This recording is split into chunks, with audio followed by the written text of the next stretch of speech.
Assalamualaikum warahmatullahi wabarakatuh.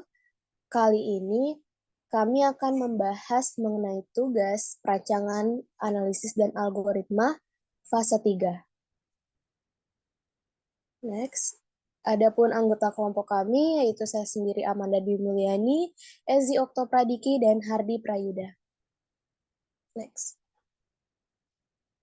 Adapun yang akan kami bahas pada materi fase 3 kali ini, yaitu adalah strategi penyelesaian rancangan map dan logika Droid.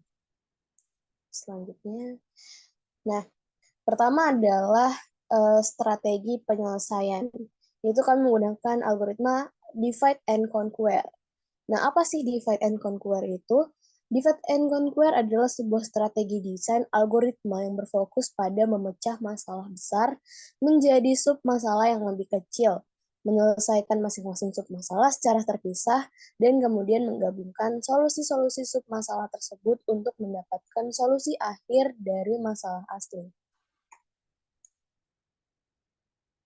Nah, secara umum, algoritma divide and conquer melibatkan 3 langkah utama. Yang pertama, divide, yaitu pemecahan. Nah, langkah pertama, memecah masalah asli menjadi sub-masalah yang lebih kecil. Pemecahan ini biasa dilakukan secara rekursif hingga ukuran sub-masalah mencapai ukuran yang dapat diselesaikan dengan cara yang lebih langsung. Yang kedua adalah penaklukan. Setelah memecah masalah menjadi sub-masalah yang lebih kecil, langkah berikutnya adalah menyelesaikan masing-masing sub-masalah terpisah. Nah, pada langkah ini, algoritma bekerja untuk mengatasi setiap sub-masalah dan mendapatkan solusi untuk masing-masingnya.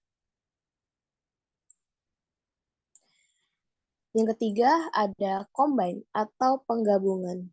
Setelah semua sub-masalah terpecahkan, langkah terakhir adalah menggabungkan solusi-solusi sub-masalah tersebut untuk mendapatkan solusi akhir dari masalah asli. Nah, proses penggabungan ini melibatkan mengintegrasikan solusi-solusi sub-masalah dengan cara yang sesuai dengan struktur masalah asli. Nah, berikut adalah contoh penerapan algoritma divide and conquer dalam menyelesaikan game hide and seek. Nah, yang pertama itu pemecah map menjadi menjadi beberapa wilayah yang lebih kecil. Nah, wilayah-wilayah ini dapat dihasilkan dengan cara membagi map menjadi beberapa bagian berdasarkan ukuran atau dengan menggunakan teknik pembagian lainnya seperti quadri atau binary space partitioning. Kemudian tentukan droid hijau berada di wilayah mana dan bagi droid merah menjadi kelompok-kelompok yang tersebar di wilayah-wilayah tersebut.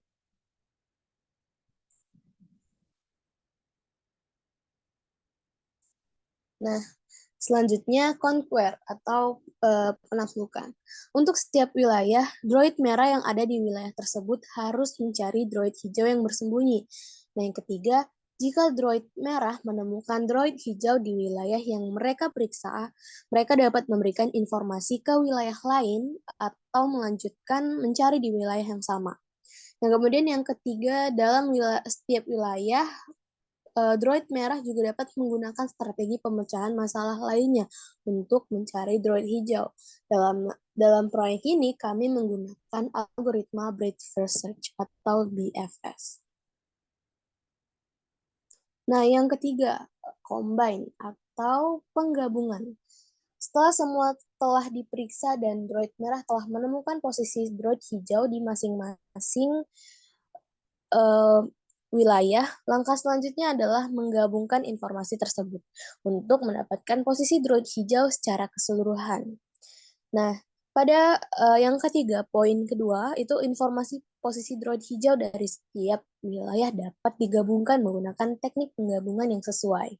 Dan misalnya, jika droid merah memberikan informasi droid hijau dalam bentuk koordinat, dapat digunakan teknik seperti menghitung rata-rata koordinat dari setiap wilayah atau menggunakan algoritma lain yang sesuai. Selanjutnya, dengan mengetahui posisi droid hijau secara keseluruhan, permainan dapat berlanjut sesuai aturan game hide and seek. Nah, droid merah dapat menggunakan informasi ini untuk mengarahkan langkah-langkah selanjutnya dalam upaya menemukan dan menangkap droid hijau. Selanjutnya, nah, penerapan algoritma divide and conquer dalam game hide and seek ini membantu dalam mengoptimalkan pencarian dengan memecah masalah menjadi submasalah yang lebih kecil dan memungkinkan droid merah untuk bekerja secara terdistribusi di wilayah-wilayah terpisah. Dengan cara ini, algoritma dapat meningkatkan efisiensi pencarian dan membantu droid merah menemukan droid hijau dengan lebih efektif. Nah, selanjutnya yang kami bahas adalah rancangan map. Baik, selanjutnya adalah rancangan map. Nah, berikut ini adalah tampilan gambar dari codingan yang kami gunakan dengan bahasa pemrograman Python. Nah, kode program di berikut ini adalah contoh implementasi Pygame untuk membuat tampilan jendela permainan sederhana dengan grid dan menampilkan sel-sel berwarna coklat di dalamnya. Berikut ini adalah penjelasan mengenai beberapa bagian penting dalam kode tersebut. Yang pertama ada import library dan modul. Yang pertama itu import sys. Library ini digunakan untuk mengakses fitur sistem dan keluar dari program. Kemudian ada import Pygame, library utama yang digunakan untuk membuat aplikasi game. Kemudian ada from Pygame.local import keydown, key underscore key. Itu memuat konstanta yang digunakan untuk mendeteksi kejadian atau event pada game. Lalu yang kedua ada konstanta dan variabel. Itu ada screen size, merupakan ukuran layar permainan dalam pixel. Kemudian ada black, gray, dan brown. Itu sama dengan representasi warna dalam format RGB. Kemudian ada cell map, itu adalah matriks NumPy yang digunakan untuk menyimpan data grid sel-sel. Kemudian ada underscore vars, itu adalah dictionary yang berisi beberapa variabel yang digunakan dalam program. Lalu yang ketiga ada fungsi. Fungsi utama yang menjalankan game loop. Kemudian memanggil fungsi check event untuk memeriksa dan menangani kejadian-kejadian Pygame. Selanjutnya melakukan penggambaran layar dengan memanggil fungsi draw square grid dan place cells. Lalu mengupdate tampilan dengan memanggil pygame.display.update. Lalu yang keempat ada kelas droid underscore merah dan droid underscore hijau. Itu merupakan kelas yang mendefinisikan dua jenis droid dengan atribut posisi dan gambar. Kemudian, gambar droid diinisialisasikan dengan memuat gambar menggunakan pygame.image.load. Kemudian yang kelima ada fungsi place cells. Itu digunakan untuk menempatkan sel-sel berwarna coklat di dalam grid. Lalu, menggunakan nested loop untuk mengiterasi melalui matriks cell map. Kemudian, jika nilai matriks pada posisi tertentu adalah 1, maka sel coklat akan digambarkan menggunakan fungsi draw square cell. Lalu yang keenam ada fungsi draw square cell. Nah, fungsi draw square cell ini digunakan untuk menggambar sel berwarna coklat pada koordinat tertentu di layar menggunakan pygame.draw.rect. Lalu yang ketujuh ada fungsi draw square grid. Itu digunakan untuk menggambarkan grid persegi dengan garis menggunakan pygame.draw.line. Menggunakan nested loop untuk menggambarkan garis-garis vertikal dan horizontal. Lalu yang kedelapan ada fungsi check event. Digunakan untuk memeriksa dan menangani kejadian-kejadian Pygame seperti tombol keluar. Looping melalui daftar kejadian yang dihasilkan oleh Pygame dan mengambil tindakan sesuai dengan jenis kejadian. Lalu yang kesembilan ada bagian eksekusi utama. Itu memanggil fungsi main untuk menjalankan permainan.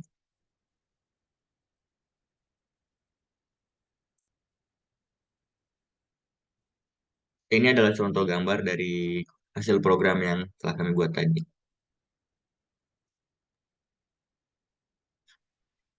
Nah, berikutnya merupakan codingan dari Logica Droid yang telah kami buat. Di sebelah kiri merupakan kelas Droid merah, di mana kode program ini merupakan implementasi dari sebuah kelas yang bernama DM atau droid merah yang mewakili sebuah droid merah dalam lingkungan 2D. Nah, pada yang pertama yaitu posisi droid. Konstan-konstan yang didefinisikan di awal program digunakan untuk mengatur arah pergerakan droid, yaitu atas, bawah, kanan, dan kiri, masing-masing mewakili konstanta dengan nilai yang berbeda. Lalu ada variabel droid. Dalam inisialisasi objek droid merah, terdapat beberapa atribut yang digunakan untuk menyimpan informasi tentang droid tersebut, seperti posisi X dan posisi Y, merupakan koordinat posisi droid dalam lingkungan 2D. Arah droid digunakan untuk menyimpan arah droid saat ini. Gambar droid merah adalah gambar yang digunakan untuk merepresentasikan droid merah, yaitu kami menggunakan PNG. Nah, selanjutnya yaitu metode cek arah kepala, di mana di dalamnya terdapat cek posisi baris dan cek posisi kolom yang digunakan untuk mengakses informasi tentang droid, seperti arah kepala droid serta posisi baris dan kolom droid dalam lingkungan 2D. Lalu terdapat metode majukan droid merah, yaitu menggerakkan droid merah ke depan sesuai dengan arah kepala droid saat ini. Selanjutnya, metode putar belakang, putar kanan, dan putar kiri yang digunakan untuk mengubah arah kepala droid merah. Dalam setiap metode tersebut, gambar droid merah diputar sesuai dengan arah yang diubah. Lalu, metode cek tempat kosong. Di sini kami menggunakannya sebagai memeriksa apakah ada tempat kosong di depan, di sebelah kiri, di sebelah kanan, atau di belakang droid merah. Metode ini menerima parameter arah cek X dan Y yang digunakan untuk menentukan arah dan posisi saat ini. Lalu yang terakhir yaitu metode gambar droid yang kami gunakan untuk menampilkan gambar droid merah pada layar dengan koordinat yang sesuai. Nah, kode program di atas merupakan implementasi dari droid merah dalam lingkungan 2D. Droid merah dapat bergerak, mengubah arah kepala, dan memeriksa tempat kosong di sekitarnya. Gambar droid merah juga dapat ditampilkan pada layar dengan menggunakan metode gambar droid. Nah, bagian sebelah kanan merupakan kelas droid hijau yang kami implementasikan dengan kelas DH yang merepresentasikan dari droid hijau dalam permainan. Nah, pada bagian awal terdapat definisi konstanta untuk mengidentifikasi sisi-sisi droid hijau, yaitu kanan droid hijau, depan droid hijau, kiri droid hijau, dan belakang droid hijau. Konstanta-konstanta ini digunakan dalam metode cek tempat kosong hijau untuk memeriksa keberadaan rintangan di sekitar droid hijau. Lalu didefinisikan kelas DH atau droid hijau dengan metode-metode dan atribut-atribut yang relevan, seperti posisi X dan posisi Y, yaitu koordinat posisi droid hijau dalam grid permainan.